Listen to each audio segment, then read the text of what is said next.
Sabe aquele momento em que você percebe que alguém subestimou você pela última vez na vida? Então, imagina fazer isso na frente de uma sala cheia de advogados caríssimos, enquanto seu ex-marido bilionário assiste tudo desmoronar. Fica aí que essa história vai te deixar de queixo caído. O ar naquela sala de reunião no 30º andar valia mais por metro quadrado do que a maioria das pessoas ganha em um ano inteiro. E Marcus Thorne empurrou os papéis pela mesa de mogno como quem joga ração pro cachorro. Assina logo, Catherine. A voz dele era puro tédio. Uma ordem. Esse era Marcus, um cara que não pedia nada. Ele simplesmente determinava. E ali estava ela, Catherine Brown, sentada numa ponta daquela mesa gigantesca. Vestido azul marinho simples, cabelo preso num coque severo. Nada de joias, exceto aquele relógio de ouro fininho que o pai dela tinha dado. O único presente que Marcus nunca conseguiu substituir por algo mais adequado da Cartier. Os advogados dele, aqueles caras de terno cinza todos idênticos, olhavam para ela como se fosse um bichinho de estimação sendo devolvido ao pet shop. Mas olha só, ninguém reparou que a mão dela estava firme. Ninguém viu o brilho nos olhos dela. E com certeza ninguém esperava o sorriso que apareceu nos lábios dela quando pegou a caneta. Deixa eu te contar uma coisa. Aquela sala era um verdadeiro altar do poder corporativo. Mesa de 40 pés esculpida em mogno preto polido, refletindo o horizonte sombrio de Nova York como um espelho das trevas. Nas paredes, arte abstrata caríssima que ninguém entende mas todo mundo finge que adora. Sabe aquele tipo de ambiente que te faz sentir pequeno de propósito? Pois é. Marcus Thorne estava do outro lado, cercado pelo time jurídico dele. O cara era considerado um titã, pelo menos era assim que as revistas de finanças chamavam ele. Fundador da Thor Capital, uma empresa de private equity conhecida por táticas brutais. Ele comprava empresas em crise, desmontava elas peça por peça e vendia o que sobrava.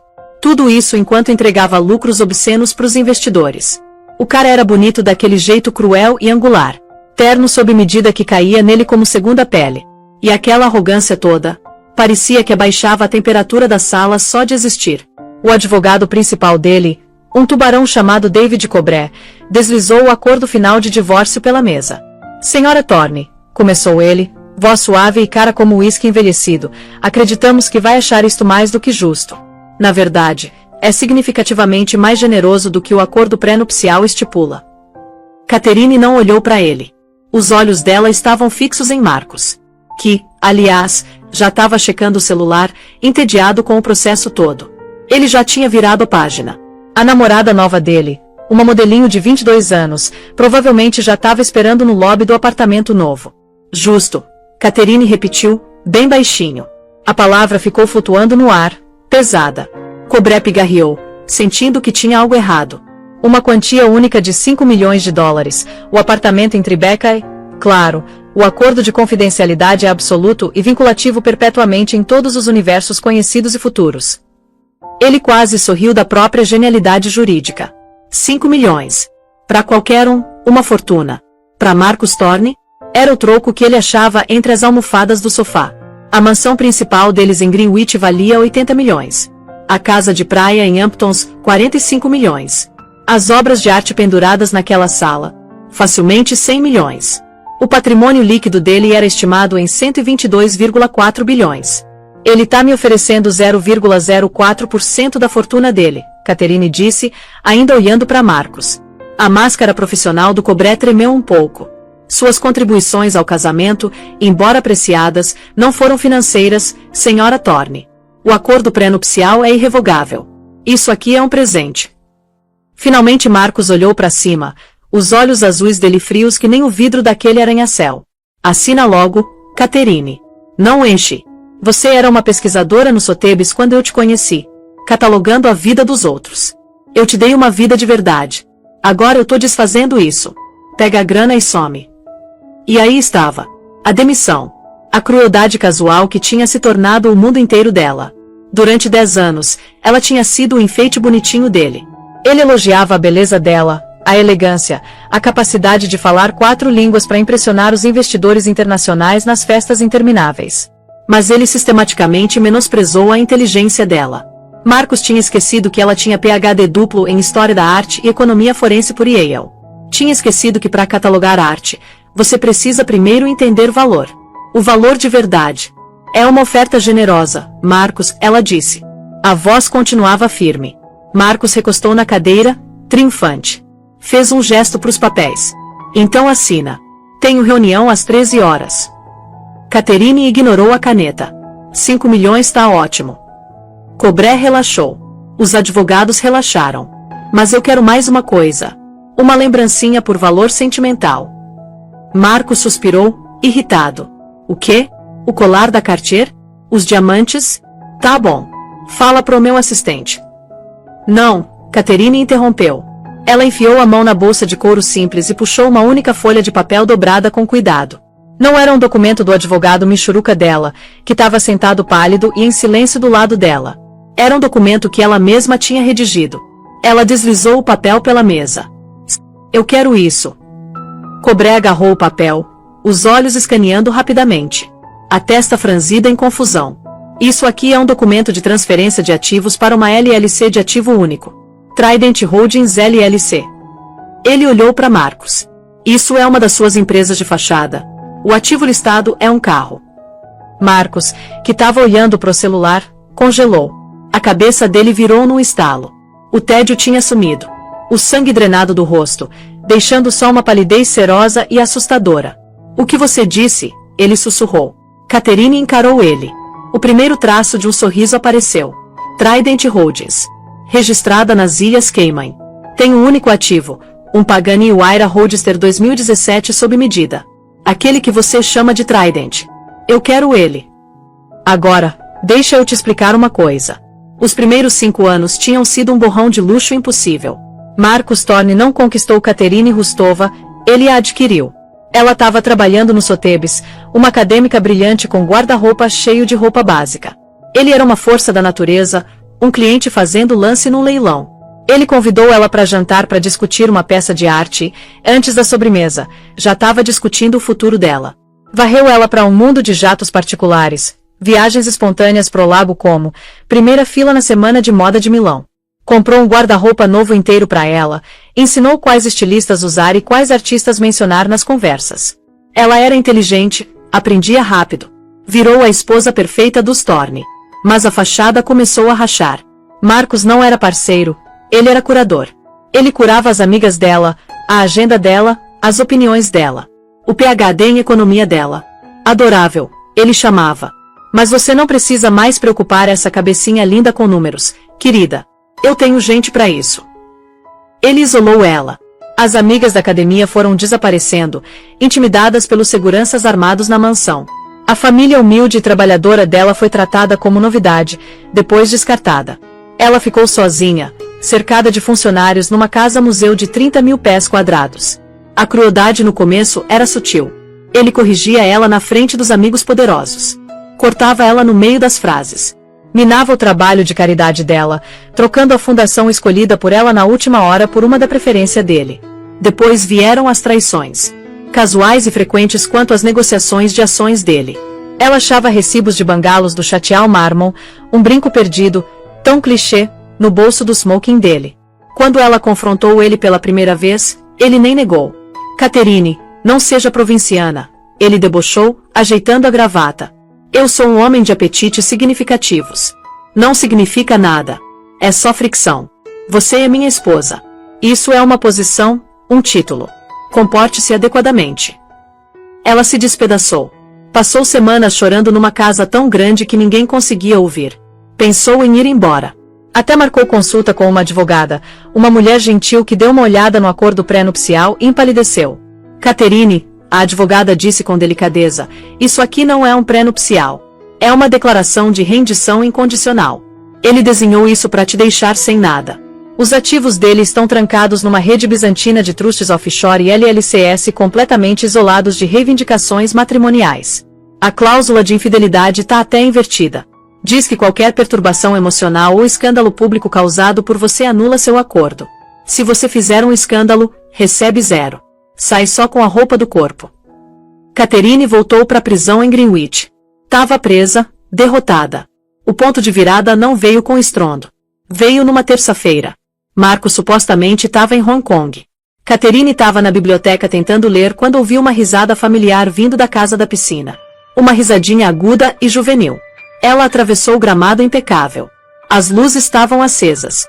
Pelas portas de vidro, ela viu ele. Marcos, definitivamente não em Hong Kong, servindo champanhe. Com ele estava uma mulher jovem de biquíni. Era Ania, a prima dela. A menina de 19 anos que ela tinha pago a passagem da Europa para dar uma experiência boa, ajudar com as inscrições da faculdade. Catherine ficou ali congelada enquanto Marcos beijava ela. Não um beijinho, um beijo profundo, demorado, possessivo. Então ele viu Catherine pelo vidro. Não se assustou. Não se afastou. Segurou a prima dela mais forte, ergueu a taça num brinde e sorriu. Não foi a traição que quebrou ela. Foi o desrespeito. O desprezo sem fundo. Ele não tinha só traído. Ele tinha profanado a última coisa simples e boa na vida dela. A família. Algo dentro da Catherine não quebrou naquela noite, endureceu. A mulher chorona morreu no gramado. As lágrimas secaram, substituídas por um foco frio, claro e duro como diamante. Ele achava que ela era uma idiota bonitinha. Achava que ela era um enfeite. Tinha esquecido que ela era pesquisadora. Tinha esquecido que ela tinha PhD em identificar exatamente onde e como o valor está escondido. Ela deu meia volta, caminhou de volta para a casa principal, foi direto para o escritório particular dele, aquele que ela era proibida de entrar, e sentou na mesa dele. Tá bom, Marcos, ela sussurrou para a sala vazia. Você tem gente para números. Mas eu também. A guerra dela começou. Pelos próximos 18 meses, Catherine Brown viveu uma vida dupla. Pro Marcos e pro mundo dele, ela era a esposa perfeita e plácida. Mais bonita, mais serena, mais atenciosa do que nunca. Planejava as festas dele, encantava os investidores, agia como uma mulher que tinha aceitado a gaiola dourada.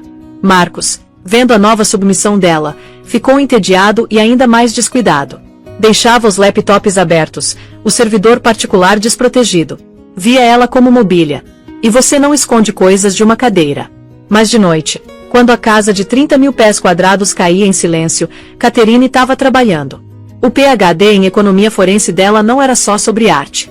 Era sobre rastrear dinheiro sujo, entender corporações de fachada, encontrar as impressões digitais em transações ilícitas. Ela já tinha rastreado um Caravaggio roubado por 3 continentes seguindo o sussurro de dados de contas bancárias suíças até escritórios de advocacia no Panamá. A estrutura corporativa de Marcus Thorne era uma fortaleza, mas ele cometeu um erro. Assumiu que a fortaleza só precisava proteger ele de fora. Catherine já estava dentro. Começou no escritório dele. Ele usava um servidor biométrico ultra seguro para os negócios da Tor Capital. Ela não podia tocar nisso. Mas pro império pessoal, a teia de ativos escondidos da Receita Federal, da SEC e da esposa, ele usava um servidor particular diferente, escondido atrás de um painel falso na biblioteca. Ele achou que era esperto. Levou 3 semanas para ela passar do primeiro firewall. Usou engenharia social. Observou ele. A senha, ela deduziu, seria construída no ego. Tentou a data de nascimento dele. Nada. O primeiro negócio de 1 bilhão. Nada. O nome da primeira empresa. Nada. Então tentou o número de série do primeiro carro dele, uma Ferrari 250 GTO de 1962 que ele comprou num leilão recorde.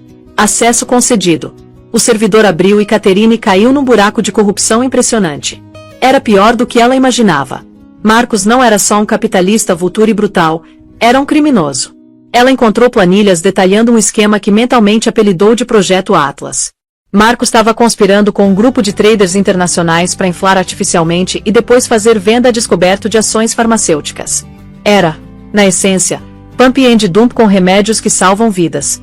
Ele encontrava uma empresa de biotecnologia promissora, usava as entidades offshore dele para comprar quieto uma posição massiva, financiava uma campanha falsa de pesquisa para criar hype sobre um remédio novo e então, no pico, vendia tudo e fazia short simultâneo enquanto soltava um segundo relatório dizendo que os testes da droga tinham falhado. Não estava só ganhando milhões. Estava destruindo empresas e, no processo, as esperanças de pessoas doentes. Estava jogando com vidas. As mãos de Catherine tremeram. Mas não de medo, de raiva. Isso ia além da humilhação dela. Era monstruoso. Começou a copiar tudo. Comprou uma série de HDS de estado sólido criptografados e irrastreáveis. Noite após noite, baixou e-mails, mensagens criptografadas, confirmações de transferências bancárias, livros razão secretos. Compilou tudo numa coleção meticulosamente organizada que chamou de Arquivo Ania. Uma lembrancinha do que começou tudo isso. Precisava achar alavancagem. Se simplesmente soltasse isso, Marcos seria destruído, mas os advogados dele iam amarrar ela nisso. Iam dizer que era uma esposa ressentida fabricando provas. Precisava de algo que provasse o caso, tirasse ela dali e punisse ele de um jeito que ele entendesse. Cavou mais fundo, rastreando o fluxo de dinheiro do projeto Atlas. Era um labirinto. O dinheiro ia da Tor Capital para um trust em Liechtenstein, depois para um banco no Chipre, então se dividia em uma dúzia de contas menores antes de finalmente pousar numa série de empresas de fachada anônimas nas Ilhas Cayman. E um nome continuava aparecendo. Trident Holdings LLC. Parecia ser o fundo particular dele, o destino final. Procurou no registro corporativo das Cayman. Trident Holdings estava registrada como entidade de ativo único, com propósito de manter e preservar veículos colecionáveis de luxo. Catherine sorriu.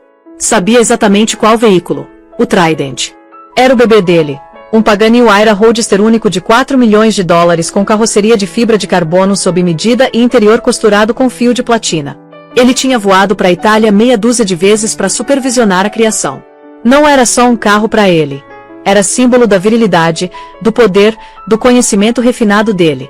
Amava aquilo mais que qualquer ser humano. Continuou cavando. E então achou a peça final e devastadora do quebra-cabeça. Trident Holdings não estava só guardando o carro. O carro era fachada. Nos últimos 6 meses, conforme o projeto Atlas atingia o pico, Marcos tinha começado a canalizar os lucros da fraude para a conta bancária da LLC, usando manutenção e transporte do carro como disfarce para transferências massivas multimilionárias. A LLC que legalmente mantinha o brinquedo favorito dele também era o repositório primário de mais de 200 milhões em dinheiro ilícito. Marcos, na arrogância suprema dele, tinha amarrado as duas coisas favoritas, o ego e o dinheiro roubado. Escondeu os crimes dele à vista de todos, disfarçados como o hobby mais nojento. Catherine recostou na tela brilhante. O sol estava nascendo sobre a propriedade em Greenwich, pintando o céu em tons de rosa e dourado. Ela tinha ele. Não tinha só alavancagem pro divórcio. Tinha uma bomba nuclear. A questão era como usar. Não queria só dinheiro. Tinha visto o que dinheiro fazia. Queria justiça. E queria ver a cara dele quando o enfeite que ele desprezou desmontasse o mundo inteiro dele. Fechou o laptop, subiu e deitou na cama ao lado do marido dormindo. Não dormiu. Só ficou ali observando ele. E pela primeira vez em uma década, sorriu. O silêncio na sala de conferência não era mais estéril. Era tóxico. Se esticou por 10 segundos, depois 20. David Cobré, o tubarão jurídico inabalável, estava olhando pro documento de transferência de uma página como se fosse escrito em sumério antigo. Trident Holdings, Cobré repetiu, a mente jurídica correndo, tentando achar a armadilha. Senhor Thorne, o que é esse ativo? Não tá no balanço patrimonial conjugal que você forneceu. Marcos Thorne estava rígido. O rosto era máscara de fúria polida. Tinha construído um império no princípio de nunca ser pego de surpresa.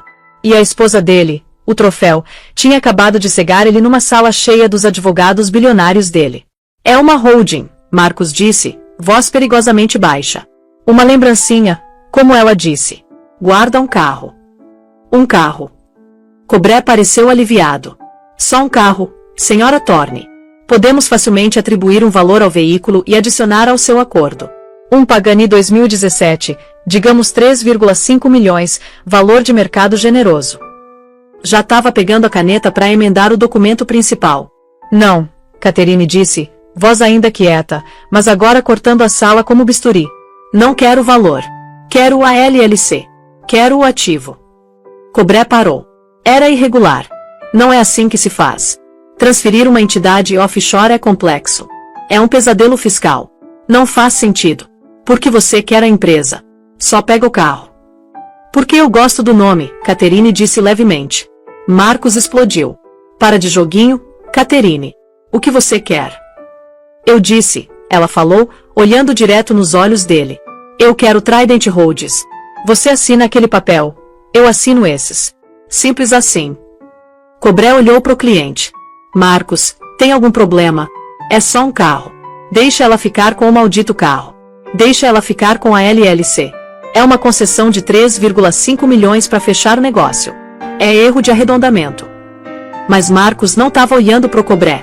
Estava encarando Catherine, um horror enjoativo e nascente se espalhando pelas feições dele. Entendeu? Não sabia como ela sabia, mas sabia que ela sabia. O que você sabe sobre aquela empresa? Ele rosnou. Sei que é onde você guarda seu brinquedo favorito, Catherine disse. Cobré interrompeu, voz endurecendo. Tem algo sobre esse ativo que eu deveria saber? Você nos forneceu divulgação financeira completa e franca. Se essa Trident Holdings contém outros ativos que você não divulgou. O alarme de imperícia jurídica estava tocando na cabeça do Cobré. Tinha construído a reputação na honestidade dos clientes. Pelo menos na honestidade deles com ele. Não é nada, Marcos retrucou. É uma entidade limpa. Guarda o carro. Só isso. Tava mentindo. E era péssimo mentiroso. Nunca precisou ser bom nisso, geralmente só intimidava o caminho. Então assina, Catherine disse. Isso é chantagem, um dos advogados mais jovens soltou. A própria advogada de Catherine, Rebecca Shaw, uma bulldog silenciosa e implacável que Catherine tinha contratado de um pequeno escritório boutique de litígio, finalmente falou. Não é chantagem, colega, Rebecca disse, voz nítida. É uma contraproposta. Minha cliente está disposta a assinar renunciando todas as reivindicações a um patrimônio multibilionário em troca dessa única LLC sem valor. Uma LLC que vocês acabaram de confirmar em registro que não contém nada além de um veículo depreciável. Eu diria que é o negócio do século pro Sr. Thorne. A armadilha se fechou. Era perfeita. Se Marcos assinasse, estaria entregando para Catherine as chaves do reino criminoso inteiro dele. Estaria dando para ela a conta bancária com 200 milhões. Se recusasse a assinar, estaria admitindo na frente de toda a equipe jurídica que tinha mentido, que a LLC não era só um carro, que tinha escondido ativos conjugais e cometido perjúrio nas divulgações financeiras. Estaria invalidando todo o processo de divórcio, invalidando o pré-nupcial e se abrindo para auditoria forense completa e invasiva ordenada pelo tribunal de todo o império dele. E Cobré, para salvar a própria reputação, seria o primeiro a insistir nisso. Marcus Thorne estava preso entre ruína e aniquilação. Olhou para Catherine, a mulher que tinha chamado de enfeite por uma década. A expressão dela era calma, serena, completamente legível. Você, ele sussurrou, voz grossa com ódio tão potente que era quase físico. Sua vadia. Catherine não piscou. Já fui chamada de coisa pior. Principalmente por você na sua própria casa. Pegou a caneta dourada à cara da mesa. Tirou a tampa e colocou com cuidado ao lado da página de assinatura do acordo dele. As migalhas. Assina meu papel, Marcos, ela disse. Ou podemos pedir pro Sr. Cobré aqui agendar a deposição para os seus contadores forenses. E já que vamos estar nisso, podemos intimar os arquivos do Projeto Atlas. Tenho certeza que a SEC ia ficar fascinada em aprender sobre suas aventuras de biotecnologia. A cabeça de David Cobré virou pro Marcos. Projeto o quê? A cor drenou do rosto de Marcos. Tava branco. Tava acabado. Onde tá o arquivo, Ania? Ele chiou, voz mal audível. O sorriso de Catherine aumentou. Ania, minha prima. Não sei do que você tá falando, Marcos. Sou só uma mulher simples que quer o carro do marido por razões sentimentais. Agora assina. Com mão trêmula, Marcus Thorne pegou a caneta. Olhou pro documento de transferência de ativos. A vida inteira dele, o império de 12 bilhões, a reputação, a liberdade, tudo equilibrado na ponta daquela caneta. Olhou para os advogados, os rostos numa mistura de confusão e pânico nascente. Olhou para Catherine, os olhos dela frios e brilhantes que nem os diamantes que ele já tinha colocado nela. O clique da ponta da caneta no papel foi o som mais alto que Catherine já tinha ouvido. Ele assinou o nome. Marcus A. Thorne. A assinatura era irregular, raivosa, uma ferida na página. Jogou a caneta. Ela deslizou pelo mogno e caiu no chão. Catherine calmamente pegou a transferência assinada, revisou a assinatura e entregou para a advogada, Rebecca, que deslizou dentro da pasta com um estalo profissional e quieto. Então Catherine pegou a caneta do chão, pegou o acordo de divórcio e assinou o nome. Catherine Brown Rustova. Empurrou a pilha de papéis de volta pro David Cobré. Foi um prazer, cavalheiros, ela disse, levantando. Catherine ajustou a alça da bolsa no ombro.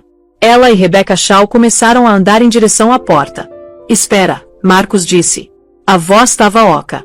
Catherine pausou, mão na maçaneta de latão pesado, mas não virou. O arquivo, ele disse. O arquivo, Ania. Me dá. Agora. Tínhamos um acordo. Catherine virou devagar. Olhou para ele não com ódio nem piedade, mas com um tipo de curiosidade distante, do jeito que cientista pode olhar para espécime num pote. Que arquivo, Marcos? Aquele com as transferências bancárias pro Chipre. Os logs criptografados do Signal com seus parceiros de negociação em Singapura. As planilhas detalhando o projeto Atlas Pump and Dump. Aquele com o arquivo de áudio de você no telefone com o senador MC Cray prometendo uma doação bem saudável em troca dele matar a investigação da FDA. Aquele arquivo. David Cobré parecia que ia ficar fisicamente doente. Já estava se afastando de Marcos como de portador de peste. Marcos, o que ela tem? O que você fez? Marcos ignorou ele, olhos trancados na Catherine. Me dá. Ai, Marcos, Catherine disse, e riu. Não era som feliz. Era som de pura liberação desinibida. Você ainda acha que isso é negociação? Ainda acha que tá no controle? Voltou para a mesa. Acha que isso era sobre o dinheiro? Acha que passei por tudo isso só por 200 milhões? Morei na sua casa por 10 anos, Marcos. Poderia ter desviado esse valor do orçamento doméstico se quisesse. Se inclinou, colocando as mãos na mesa polida, chegando perto dele. Isso, disse, voz caindo para sussurro, era sobre justiça. Era sobre as famílias que perderam as economias porque você fez short da empresa deles até o esquecimento. Era sobre os pacientes que morreram esperando um remédio que você destruiu por dinheiro. Era sobre mim, a idiota bonitinha que você humilhou por uma década. E era sobre minha prima de 19 anos cuja vida você tentou arruinar só para me atingir. O arquivo, ele engasgou. Catherine ficou reta. O arquivo Ania foi entregue por courrier seguro para 2 lugares a 4 horas. No momento em que minha advogada confirmou sua transferência bancária para os 5 milhões iniciais do acordo, as migalhas em depósito de garantia, os pacotes foram enviados. Os olhos de Marcos se arregalaram em terror puro e incompreensível. Uma cópia, Catherine continuou, contando um dedo, foi pro Stephanie Vaquia na divisão de fiscalização da SEC. Acredito que ela vai ficar muito interessada no projeto Atlas. Até incluir um fluxograma útil. Contou um segundo dedo. E a segunda cópia, aquela com as partes realmente suculentas sobre o senador MC Cray e as contribuições ilegais de campanha, foi pro escritório do procurador dos Estados Unidos pro Distrito Sul de Nova York. Não tenho certeza de quem tá lidando com isso, mas o nome Pree Barara me vem à mente. Ele tem uma reputação tão maravilhosa para lidar com corrupção de Wall Street. Marcus Thorne parou de respirar. Não era mais bilionário. Era um homem numa gaiola, e as grades tinham acabado de se fechar com estrondo. Você. Ele não conseguia formar as palavras. O que você acabou de assinar? Catherine disse, gesticulando pro papel na pasta da Rebecca. Não foi acordo. Não foi chantagem. Foi um presente de despedida. Vê, eu sabia que os federais eventualmente iam congelar todos os seus ativos. Todos eles. As casas, a arte, as contas bancárias. E aqueles 200 milhões na LLC Trident. Isso é evidência. Foi-se. Vão confiscar até amanhã de manhã. Ela sorriu, aquele sorriso devastador voltando com força total. Mas eles não são empresa de recuperação. Não ligam pro carro. E já que você tão gentilmente assinou a LLC para mim, e eu acabei de registrar a transferência de título no registro das Cayman através do portal criptografado da minha advogada, o Pagani é meu. A única coisa de valor que você tem no mundo que os federais não vão botar as mãos. Ela tinha feito. Tinha queimado o império corrupto dele até o chão. Tinha tirado tudo. O dinheiro, a liberdade, a reputação. E em troca, tinha deixado ele com acordo de divórcio de 5 milhões e tinha levado o brinquedo favorito dele. Você tá arruinado, Marcos, ela disse simplesmente. Você é só o último a saber. Virou e saiu da sala de conferência. Rebecca Shaw seguiu, fechando a porta suavemente atrás delas, deixando Marcus Thorne sozinho na torre de vidro dele com os advogados de $2.000 a hora em pânico, ouvindo o som distante e se aproximando de sirenes. A descida de elevador do 30º andar foi um vácuo. A caixa silenciosa revestida de madeira descia, e Catherine sentiu a mudança de pressão, não só nos ouvidos, mas na própria alma. A sala de conferência do 30º andar, com seu silêncio tóxico e pressurizado de egos em guerra, tinha sido um campo de batalha. Este elevador era a câmara de descompressão. Ao lado dela, Rebecca Shaw estava completamente imóvel, o olhar fixo nos números descendentes brilhantes. O rosto, que tinha sido máscara de aço processual lá em cima, agora estava pálido, a adrenalina drenando, deixando só uma reverência profunda e vibrante. As portas tilintaram suavemente, um som quase cômico depois da magnitude do que tinha acabado de acontecer. Abriram pro vasto lobby cavernoso da torre da rua 51. Era a catedral de mármore com veias cinzas e ficos altíssimos sem vida. Homens e mulheres de ternos caros passavam correndo, olhos colados nos celulares, mentes em negociações e reuniões, alheios ao fato de que um dos deuses deles tinha acabado de ser derrubado do céu. Catherine e Rebecca caminharam em uníssono, os saltos clicando num ritmo afiado e constante na pedra polida. Pararam perto das portas giratórias, pequena ilha de quietude na correnteza apressada das altas finanças. Bom, Rebecca disse, voz baixa. Ajustou a pasta de couro pesada que continha o pedaço de papel mais caro da cidade de Nova York. Procurou a palavra. Bíblico. Já havia aquisições hostis. Já havia invasões corporativas. O que você acabou de fazer, senhorita Rustova, aquilo foi mudança de regime. Você foi essencial, Rebecca. Nunca vacilou, Catherine disse, virando para ela. Rebecca deu um aceno curto e afiado. O profissionalismo voltou, escudo batendo no lugar. A partir deste momento, nosso privilégio advogado-cliente é uma fortaleza. Mas vou pro meu escritório. Vou pegar cada comunicação digital e física que já compartilhamos e vou mandar incinerar profissionalmente. Meus honorários foram pagos integralmente da conta de garantia. Nossas comunicações nunca existiram. Entendo, Catherine disse.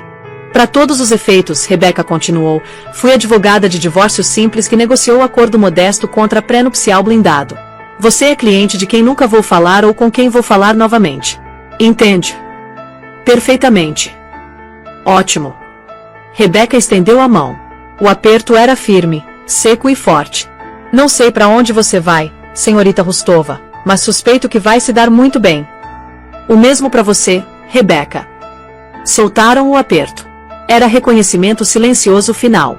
Duas aliadas numa guerra secreta agora dissolvendo o pacto. Rebecca Shaw virou à esquerda, os saltos sensatos dela clicando em direção à entrada do metrô, desaparecendo de volta pro mundo anônimo e trabalhador. Catherine virou à direita. Empurrou o vidro pesado da porta giratória, e a cidade bateu nela. O ar não era a atmosfera estéril, filtrada e com temperatura controlada da Torre do Marcos. Era real. Era afiado, fresco e vivo, cheirando a pretzels úmidos, escapamento de diesel e o aroma doce e fraco de nozes torradas de um carrinho de rua. Por 10 anos, tinha se movido por essa cidade na bolha blindada de um Maybach com motorista. Agora os pés estavam no pavimento. Era só mais uma mulher num vestido azul marinho, e o anonimato era a sensação mais intoxicante e luxuosa que já tinha experimentado. Não chamou táxi. Caminhou. Caminhou 2 quadras pro sul e uma pro leste, o passo rápido e determinado. Chegou na entrada discreta e sem placa da garagem subterrânea privada. Era menos garagem de estacionamento e mais cofre de banco, fortaleza de concreto climatizada onde Marcos guardava os carros da cidade, os veículos raros e caros demais para serem deixados na propriedade de Greenwich. Apertou o interfone. Um momento depois, uma campainha soou e uma porta de aço pesada sem janelas deslizou para abrir. Desceu a rampa de concreto pro espaço silencioso e bem iluminado. Era silencioso, exceto pelo zumbido de ventilação de nível industrial. Uma fileira de bestas adormecidas sentava sob capas de seda sob medida. Um Rolls-Royce Phantom preto. Um Aston Martin DB11 prateado.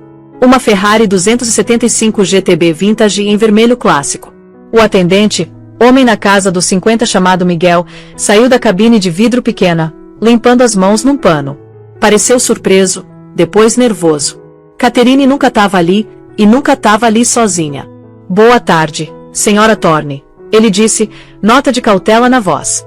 Era homem bom, homem que Marcos tratava como mobília, homem sobre cujos filhos Catherine sempre fazia questão de perguntar.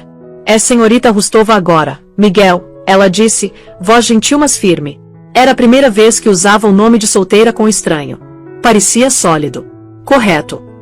A testa de Miguel franziu em confusão. Ah, o senhor Thorne vai se juntar à senhora. Ele não ligou. Não, ele não vem, Catherine disse. Enfiou a mão na bolsa de couro simples. Receio que não serei mais problema da senhora Thorne, e o senhor Thorne não será mais meu. Puxou o único chaveiro que tinha tirado da gaveta da mesa do Marcos 3 meses atrás, aquele que ele tinha passado uma semana gritando sobre, culpando a equipe idiota por perder. Também puxou o documento de transferência de ativos dobrado e autenticado. Vou levar o Trident hoje, Miguel. Permanentemente. Os olhos de Miguel se arregalaram com medo genuíno súbito. Fisicamente recuou. Senhorita Rustova, não posso. Por favor, você conhece a regra. O senhor Thorne. Ninguém tem permissão de tocar naquele carro. Ele ia me demitir. Por favor, ele não pode, Catherine disse gentilmente. Ele não tem mais autoridade sobre esta garagem. Não tem mais autoridade sobre você. E não tem mais autoridade sobre mim. Não argumentou. Não implorou. Simplesmente desdobrou o documento e estendeu. Miguel hesitou, depois pegou. Era homem que estacionava carros, mas vivia num mundo de poder. Pode não ter entendido as complexidades legais da Trident Holdings LLC, mas sabia duas coisas instantaneamente. O papel timbrado imponente em relevo e a assinatura furiosa, irregular e inconfundível de Marcos Atorne no final. Olhou do papel para o chaveiro na outra mão dela, e então para cima para o rosto dela. Viu o olhar calmo e firme. Lembrou do número de vezes que tinha que limpar taças de champanhe e batom borrado do Maybach. Lembrou do jeito que o Sr. Thorne falava com essa mulher, tom de demissão casual e brutal que sempre fazia Miguel estremecer. A dinâmica de poder do mundo inteiro dele tinha acabado de se inverter. Um sorriso lento e sabido se espalhou pelo rosto dele. Era sorriso de homem que acabou de ser informado que a revolução tinha acabado e o lado dele tinha vencido. O Trident tá ali, senhorita Rustova, Miguel disse suavemente, gesticulando pro canto mais distante da garagem. Segunda fileira, sob a capa preta. Vou buscar as chaves extras do cofre. Não precisa, Catherine disse, levantando o chaveiro. Tenho tudo que preciso. Ela caminhou. Os saltos dela ecoaram no concreto liso. Parou na frente da forma encoberta, contornos distintivos do Pagani visíveis através da seda preta.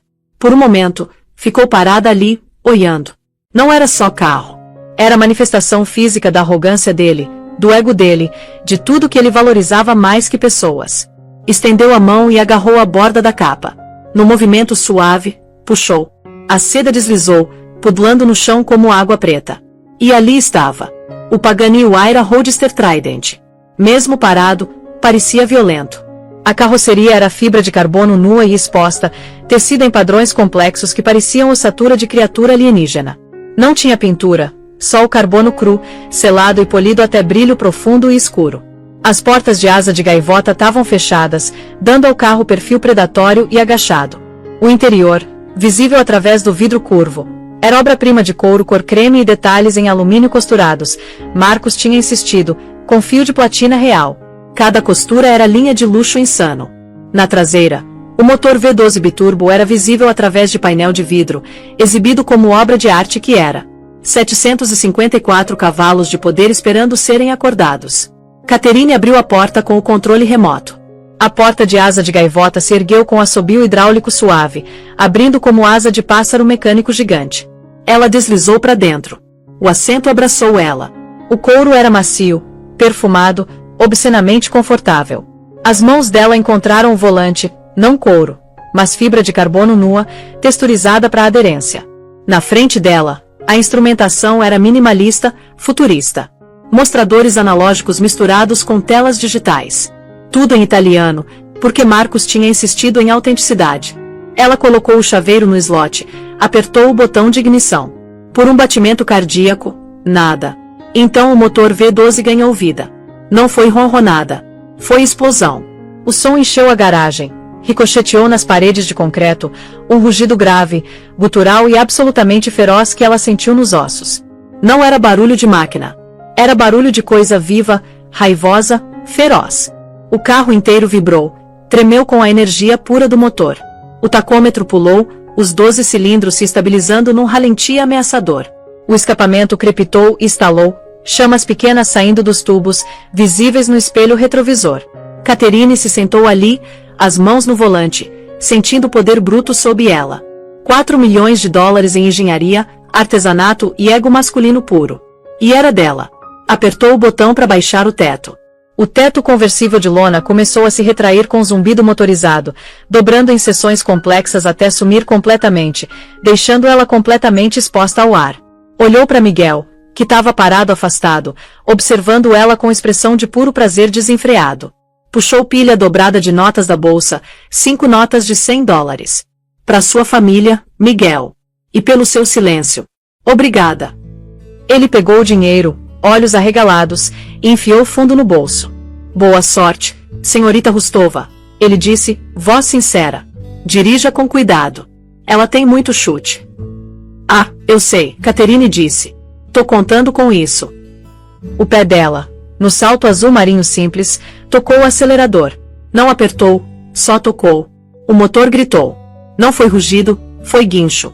Explosão primal e violenta de som que ricochetou nas paredes de concreto, chacoalhando as luminárias. Era o som de 12 cilindros e 4 milhões de dólares em raiva sendo libertados. Catherine sorriu só um pouquinho. Colocou o carro na marcha. A transmissão clicou, som mecânico sólido. Devagar, deliberadamente, soltou o freio, e o carro começou a rolar, a fibra de carbono nua deslizando sobre o concreto liso. Foi em direção à rampa de saída, o quadrado brilhante e implacável de luz do dia esperando ela no topo. Tava subindo do túmulo. O Pagani subiu a rampa de concreto íngreme, a nota do motor V12 rosnando comprimindo no túnel estreito antes de explodir para fora, grito de guerra desafiante arremessado contra o céu da tarde. O carro estourou na rua 51, borrão de fibra de carbono nua surgindo num mar de táxis amarelos e town cars pretos. A transição foi chocante. Do silêncio frio e sepulcral da garagem subterrânea, foi lançada no assalto sensorial completo do centro de Manhattan. O sol estava cegante, refletindo nos cânions de vidro dos arranha-céus ao redor. O ar, agora que o teto estava aberto, passava por cima dela, carregando a sinfonia caótica da cidade. Buzinas tocando, sirene distante, rumble de ônibus passando. Mas o motor do Pagani, mesmo quase em marcha lenta, abafava tudo, vibração profunda e ameaçadora que era centro de gravidade próprio. Pedestres congelaram. Cabeças viraram num estalo. Conversa parou no meio da frase. Pessoas na calçada pegaram os celulares às pressas, rostos numa mistura de admiração e incredulidade, tentando capturar a nave espacial de $1 milhão que tinha acabado de se materializar no mundo deles. Catherine não acelerou de vez. Não fez os pneus cantarem. Dirigiu com a mesma precisão fria e perfeita que tinha usado para desmontar a vida dele. As mãos firmes no volante de fibra de carbono. Colocou o carro no fluxo do trânsito com facilidade, o motor rosnando uma presença física constante nas costas dela. Navegou o trânsito da cidade, tubarão deslizando por cardume de peixinhos. Dirigiu uma quadra e virou na Park Avenue. Parou no sinal vermelho na rua 52. O sinal era longo. E ali, diretamente do outro lado do cruzamento, estava a torre. Os olhos dela subiram da rua para a fachada de vidro escuro e reluzente do quartel-general do Marcos. Olhou além do 10º andar, além do 20º, pro 30º andar, a sala de conferência, a janela dele, aquela que olhava pro sul pelo cânion magnífico da Park Avenue. Sabia que ele ia estar lá. Era criatura de ego, e o ego dele ia ter exigido que ele assistisse. Ia ser incapaz de compreender a própria derrota, atraído para a janela como mariposa para a chama, precisando ver a realidade impossível do enfeite dele indo embora com o prêmio. E ali estava ele. Silhueta pequena e escura, rígida e imóvel, pressionada contra o vidro. Mesmo de 30 andares para baixo, ela conseguia sentir a raiva. Era coisa palpável e pulsante, energia escura radiando da torre, grito primal silencioso de rei que tinha acabado de ser dado checkmate por peão. Tava preso na caixa de vidro, o império desmoronando em volta dele, os advogados provavelmente já gritando uns com os outros sobre imperícia e divulgação completa. Era prisioneiro assistindo à liberdade dele dirigir embora. Catherine sentou na cabine aberta, o rosto virado para cima em direção a ele. Tava exposta ao ar, à cidade, a ele. Não se escondeu. Queria que ele visse ela. Visse a calma dela. Visse ela no banco do motorista da única coisa que ele amava, o símbolo de 4 milhões do poder ilícito dele, o próprio ativo que ele tinha tentado esconder. O sinal ficou verde. Catherine não olhou para cima para ele de novo. Olhou para frente. Apertou o acelerador. O Pagani saltou. Não acelerou, detonou. O motor de 754 cavalos de poder gritou. Os pneus traseiros morderam o asfalto, e a força do arranque prendeu ela no assento de couro. O som era guincho glorioso e desafiante que rasgou pelo zumbido educado da Park Avenue, som de poder puro e desenfreado. Era o som do poder dele, agora dela, e ela estava usando para deixar ele para trás para sempre. Desceu a avenida a toda, tecendo pelo trânsito com precisão de economista. Rua 51, 50, 49. No retrovisor pequeno e vibrante, pegou o vislumbre do próprio reflexo. O cabelo loiro, que tinha estado em estilo severo e controlado, estava se desfazendo, solto pelo vento, entrando na cabine aberta. Mechas chicoteavam o rosto, ardendo nas bochechas. Os olhos, escondidos atrás dos Ray-Bans comuns, estavam claros e brilhantes. E nos lábios, tinha um sorriso. Não era sorriso de alegria nem de vitória tola. Era sorriso de paz. O sorriso de pesquisadora que finalmente, depois de 10 longos anos, tinha equilibrado a equação. O sorriso de arquiteta que tinha acabado de dar passo para trás para ver a prisão perfeitamente projetada e inescapável fechar com o estalo no ocupante pretendido. Não estava dirigindo pro pôr do sol. Não estava dirigindo pro novo apartamento em Tribeca. Estava dirigindo direto pro túnel Lincoln. O carro, essa máquina magnífica, vulgar e linda, era a peça final do plano. Não tinha intenção de ficar com ele. Dirigir parecia sentar na pele dele. O aroma fraco e persistente da colônia Baccarat Rouge dele no couro fazia o estômago revirar. Não, esse carro não era troféu. Era a última peça irrastreável de liquidez. Tinha comprador, príncipe saudita, homem que tinha conhecido numa das galas obsequiosas do Marcos, homem que desprezava Marcos mas cobiçava abertamente o Trident. O negócio tinha sido fechado 2 meses atrás numa série de mensagens criptografadas. Voo de carga particular já estava reservado e esperando num hangar particular no aeroporto de Teterboro. A transferência bancária de 4,2 milhões, prêmio pela história, já estava esperando numa conta bancária nova sob nome novo num cantão suíço que não fazia perguntas. Katerine Rustova não era só ex-esposa. Era arquiteta. Tinha projetado a prisão dele e tinha projetado a própria fuga, financiada pela própria arrogância dele. Enquanto acelerava em direção ao túnel, o horizonte magnífico de Nova York recuando atrás dela, estendeu a mão e apertou o botão no console complexo. O sistema de som ganhou vida. Estava configurado na estação dele. Claro. Explosão de música clássica encheu a cabine. As 4 estações de Vivaldi. Verão. Aumentou bem alto. As cordas frenéticas e tempestuosas do movimento presto se misturaram com o rugido do V12. Trilha sonora perfeita para a liberação dela. Pela primeira vez em uma década, deixou a cabeça cair no encosto, fechou os olhos por apenas um segundo e deixou o vento e a música lavarem ela limpa. Não pegou só o carro. Pegou justiça. Então olha só, a história da Katerine Rustova é obra-prima moderna e brutal de vingança, provando que a pessoa que você subestima mais é geralmente aquela segurando os códigos de detonação. Ela não só deixou ele. Ela desmontou ele usando a própria arrogância e corrupção como armas. Aquele sorriso quando assinou os papéis não foi derrota. Foi o movimento final num jogo de xadrez que ele nem sabia que estava jogando. E aí, o que você acha? Foi a vingança definitiva ou plano frio e calculado? Katerine queimou o império dele até o chão e foi embora nas cinzas. Se você amou essa história de poder, traição e vindicação suprema, deixa aquele like aí embaixo. Comenta o que você acha que foi o primeiro dia do Marcus Thorne na prisão. E não esquece de compartilhar isso com qualquer pessoa que adora história onde a rainha finalmente derruba o rei. E mais importante ainda, se inscreve no canal. Temos tantas histórias parecidas com essa chegando, e você não vai querer perder nenhuma. A gente se vê no próximo vídeo.